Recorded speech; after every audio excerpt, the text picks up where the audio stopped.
All right, good morning. On today's episode of Oli Oli Paints, no tech rep, no problem. This is for Ultra 9K, guys. I got you.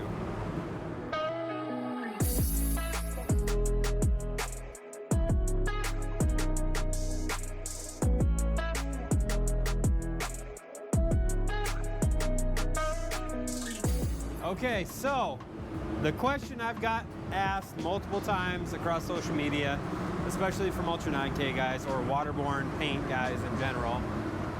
Wintertime, everything is really modelly. What do I do? And the common problem I've seen is there's not a lot of good tech reps out there anymore. There is a whole lot of great painter groups. If you spray Ultra 9K, get in that Facebook group. It's the Sherwin Ultra 9K support group. Get in that. There are so many guys that are fantastic, know this product like the back of their hand. But there's one trick for the wintertime and low humidity months that I use that really helps with model and blotchiness, because this paint line can be a pain in the butt, just like EnviroBase was, and this trick worked for EnviroBase as well, and that's over reduction. All right, so over reduction, going from 10% to 20% will slow this paint down, so it's not going to flash off as fast, but that helps you with metallic control, okay? In the wintertime, I don't really like to use the wet on wet method. I would rather do individual coats, more control, easier to control that model and that blotchiness, okay?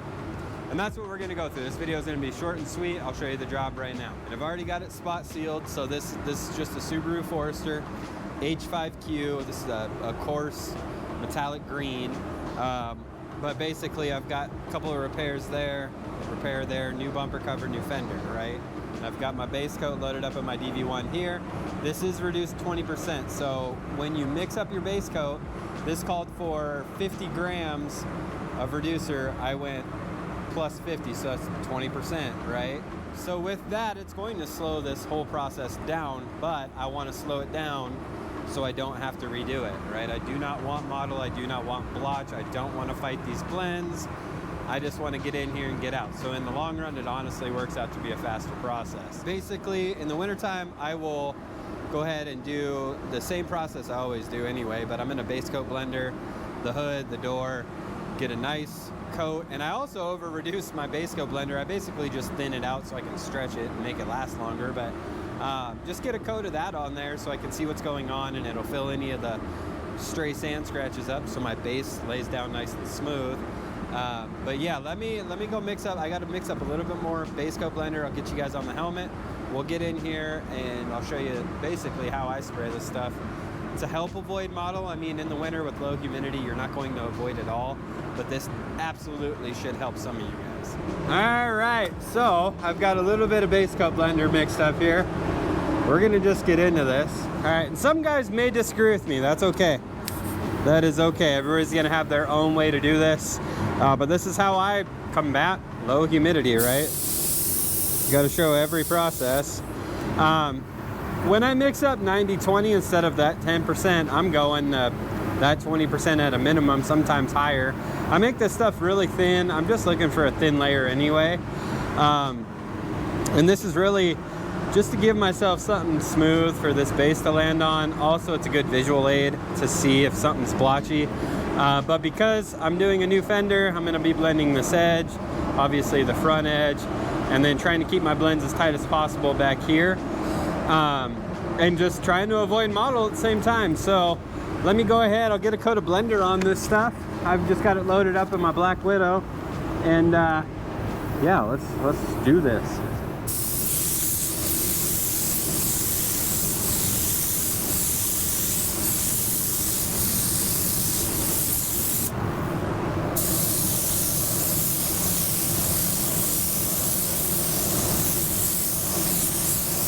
Yeah.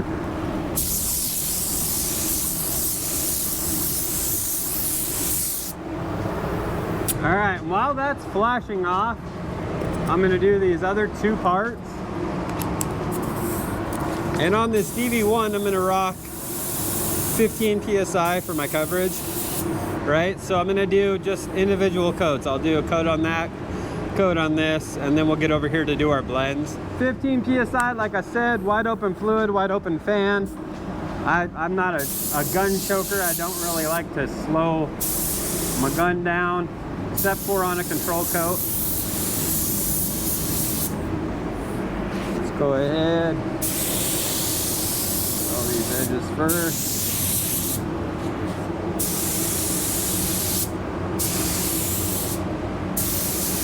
Yeah. And I'm still spraying this stuff fairly wet.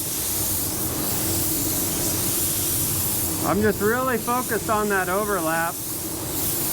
Because I over reduced it, like, I want to lay this down as smooth as I can, because I'm trying to start out smooth and end smooth, you know. So I'll back up my gun and really utilize the fan pattern as much as I can. Okay, so there's one coat. Looks fairly smooth already. I think this is gonna go fairly easy. This isn't a particularly hard color anyway. This H5Q, it's jasmine green. And this particular variant is Field A, which is, I believe, lighter coarser or something like that. The standard was just too much green, and it wasn't nearly coarse enough, so this is what we picked.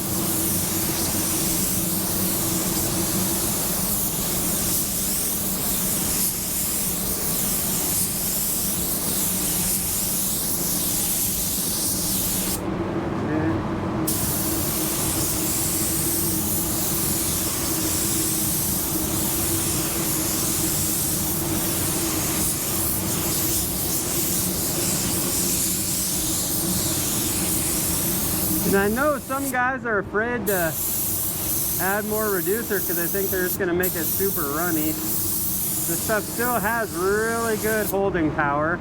So on like all your vertical surfaces, it's not just going to run off, I promise. You're obviously be aware that you did thin it out a little bit more, so don't go thinking you're going to do your wet on wet, but don't be afraid to also lay it on nice and wet for your coat. Like I said, I'm just trying to use my fan pattern and really keep it tight.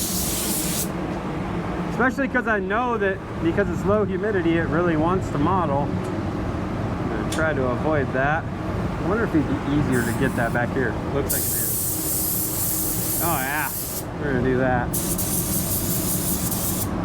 Okay, check this other front edge. Oh, that looks okay. Yeah, we're good on there. All right, let's go ahead and start our blend.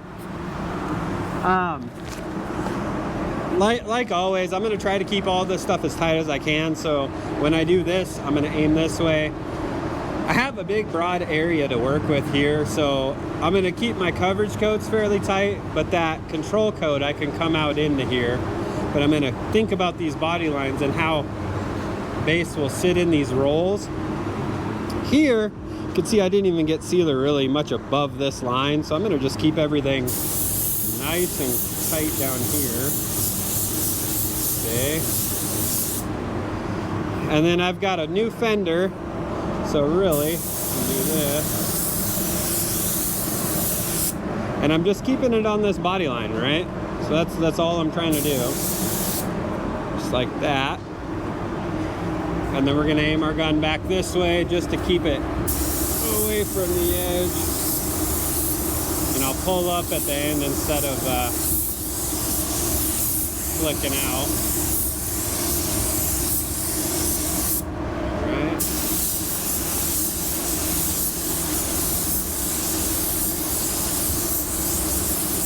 Alright, something like that. And now, like I said, we're doing individual coats. I don't need this base coat blender right now.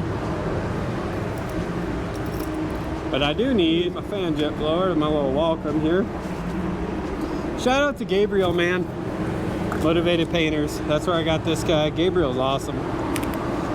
Lots of great info out of that guy as well. But I'm gonna go ahead and dehydrate all of this base coat, because like I said, I over reduced this, so I'm not doing wet on wet. I'm gonna just get this all dry. We'll do a second coverage coat the exact same way, nice and wet, get our coverage nailed down, and then we'll control coat it. This should go fairly smooth. I don't know if you guys can see where this stuff is flashing off, but it's nice and silky. And that's just backing up and slowing down. I'm not a real fan of like get close and smash this base on, because it likes to model when you do that. Yeah, let me get this all dehydrated and I'll turn you guys back on and we'll get our second coat on. All right, all that's dehydrated. You can still kind of see my sealer line there, but everything's blending out nice. Pretty happy with that. You can see a little bit of a halo here. Not a big deal. Not gonna worry about that quite yet. Let's get our second coat on. Yeah, we'll get this job finished up.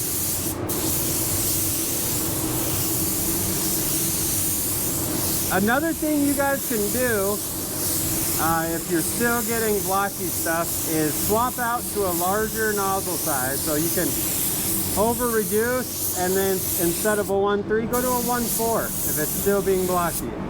Maintain that same like distance back, but swap out to a bigger nozzle size. See if that helps you. There's a lot of things that you can do to help.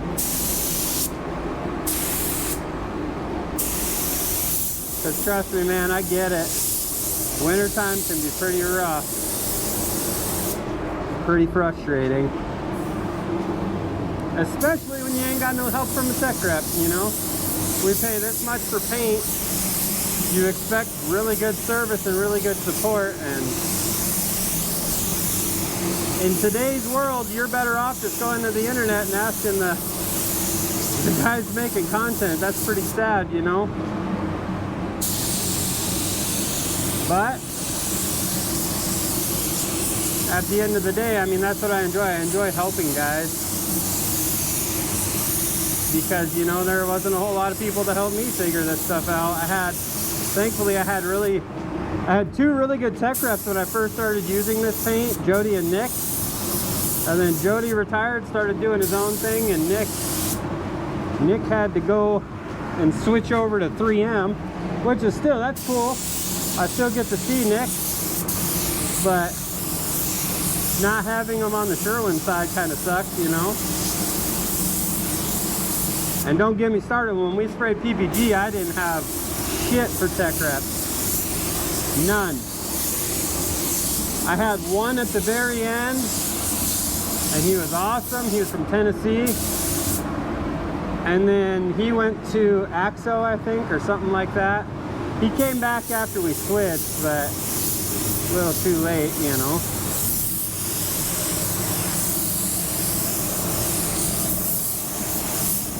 All right. Hopefully I got enough base in here to finish this.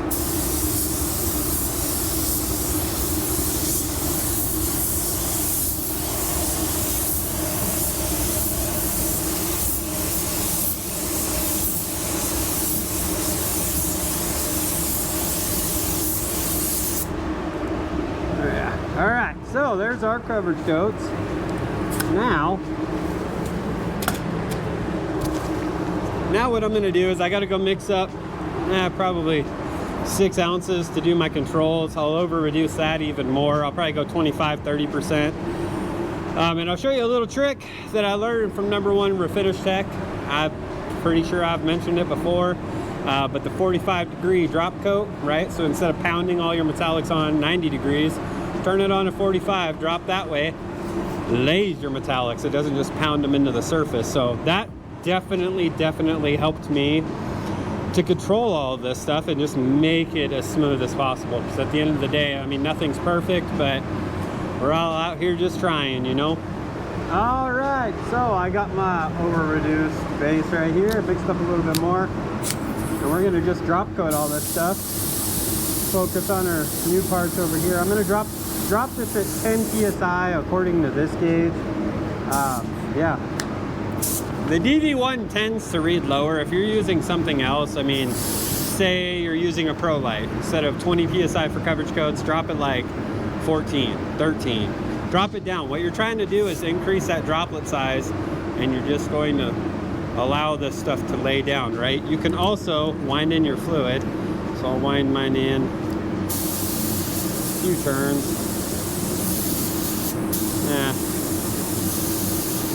Yeah, I like that. So I want my fluid in about 2 turns from wide open. I mean, you're just trying to increase droplet size and just lay everything out. I don't want to lay this on super wet.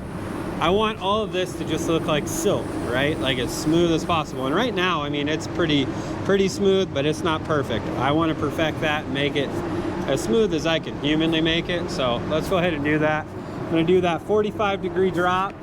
So instead of pounding it straight on, I'm going to turn it and basically just try to lay metallics on like this. Okay, and go nice and slow. Let it lay on there. See, my gun's turned. I'm not trying to pound this into the surface. And one thing that you can also do in situations like this is cross coat it. Come the other way. While that's still on there wet, cross coat it. That looks nice and smooth now. So see this bumper? And just layer on there, you know. You're just trying to be smooth with it. I'm not trying to do a wet coat. That is the exact opposite of what a drop coat is. Just a nice even orientation coat. Trying to smooth everything out. And I'm a good distance away, right? Probably 1.5 feet away. And if you go too wet, you're going to end up with a bunch of splotches. So, I mean, just keep it moving. I'm going to have consistent arm speed the whole time. Like so. Okay, so both of those parts look really good. They're nice and smooth now. That's what I want to see. As far as this is concerned on this hood, I'm going to try to keep it tight. I do have a big broad area, but if you've never fought metallic blotchiness in a big old flat area like this, it's a nightmare. Try to keep it as tight as you can. It's one of those things that my least favorite thing to do. And I'm gonna kind of just do my little flicky dance here. Okay, cross coat that. Yes, that looks pretty good. It's really just all about trying to be as smooth as you can. There ain't no wrong way to do it unless it's blotchy, and you gotta try something else. And I'll give you a little pro tip. If you do too much drop coat, you're gonna have sand piling, right? It's gonna look like crap. If you drop coat it and it's still really blotchy, you're probably fighting a coverage issue, okay? So don't be afraid. Smack another coat of base coat blender on it. Do one more coverage coat. Take your blend out just a little bit further. Get that coverage coat nice and smooth, like as smooth as you can, then drop coat it. Because if you have a whole bunch of that metallic just piling up, it's going to look terrible. So that's one way. If you end up in that situation, that's how I would go about it, because obviously, I mean, I've been there. It's not fun.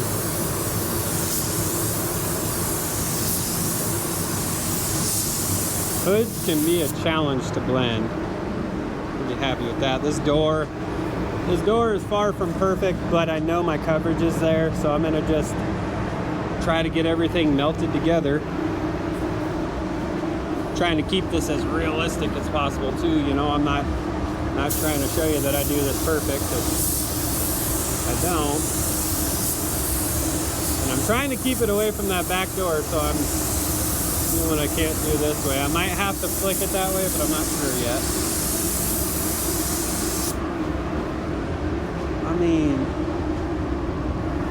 so on doors, the hardest part and the thing that you're going to see outside is if you just go straight, you'll see a halo like this, right?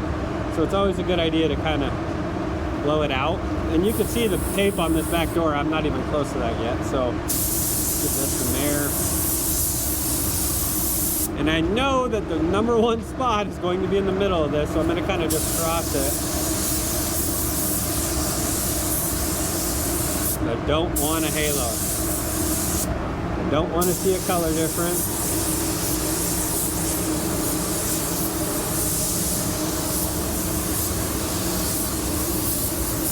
Okay, I'm gonna stop there.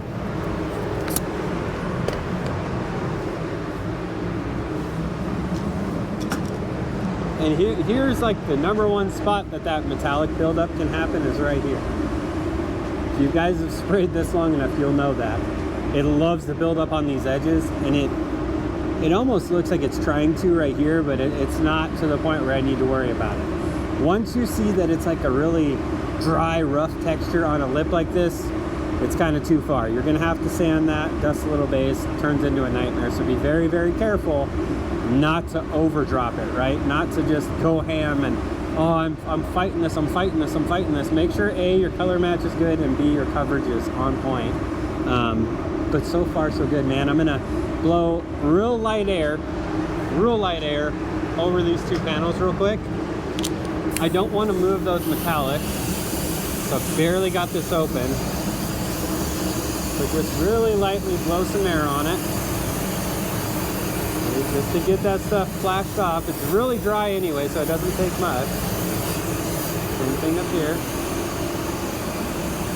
The hood looks just fine. I'm not worried about that. Just slide it. But now I'm going to do that base coat. I want to double check, so I'm going to spray a coat of blender over both of these. And that's just going to allow me to see truly where I'm at. And any of that stray metallic on the end is going to get buried now. So when I do my first coat of clear, it doesn't look like I have a whole ton of dirt in it. You guys spray 9K, you know what I'm talking about. And I know some people, oh, why do you go to the edge with your blender? Isn't that going to change the color? I mean, on silver, I would be cautious of it. On something like this, I'm not worried about it. That's called a swimming pool effect, and it can happen, so be mindful of that. But like I said, this base coat blender will also just lock down all of this base. It's going to just keep it in place. So when we go to clear coat, it's not going to shift it around. On silver, like say you're doing a brand new silver hood, you can, and I did it yesterday, you can do a coat of base coat blender over the whole thing just to make sure that you're not modeling. So I had to cross coat a silver hood, a brand new one on a HRV.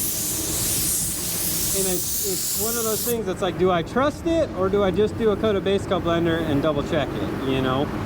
So I did a coat of this, it turned out perfect, but it always likes to model right in the middle, right? So I did my drop coat this way, and then I tipped the hood up and did it the opposite way to cross-link everything. Turned out just fine. And this, man, I don't know if you guys could tell on GoPro, but this thing is looking awesome. I'm really happy with how this blend came out. This door looks really good too. Yeah, this is gonna be ready for clear, man. I'll show you guys what this all looks like before we clear it, but I'm very happy with it. Unfortunately, there are some chips right here, but it's, you know, it is what it is. Let's allow this to dehydrate. I'll show you guys what it looks like. We'll smack some clear on that, and it'll be job done. All right, guys. So this is what it looks like now that it's all flashed off. Very, very, very happy with that. Store. Yeah, I'm really happy with that. Can't complain. Look at the bumper. Nice and silky. That's all from that 20% reducer for my coverage, and then I did 30% for my drop coat. So don't be afraid to play with those ratios. I've even had tech reps say, oh no, you can't do more than 10%, which makes absolutely no sense. But just over reduce it. Try that. Let me know how it works for you. And yeah, I mean, I'm just trying to help you guys get better alongside myself. I'm trying to get better, and this is what has worked for me. So if you guys got any good value out of this video, please let me know in the comments section. If there's something that you would change, again, let me know in the comments section. Let me get this stuff all clear coated up. I'll bring you guys back in here and show you what it looks like cleared, because I think it's gonna look pretty dang good. All right guys, so here is that job cleared. This has already been through a bake cycle. All good to go.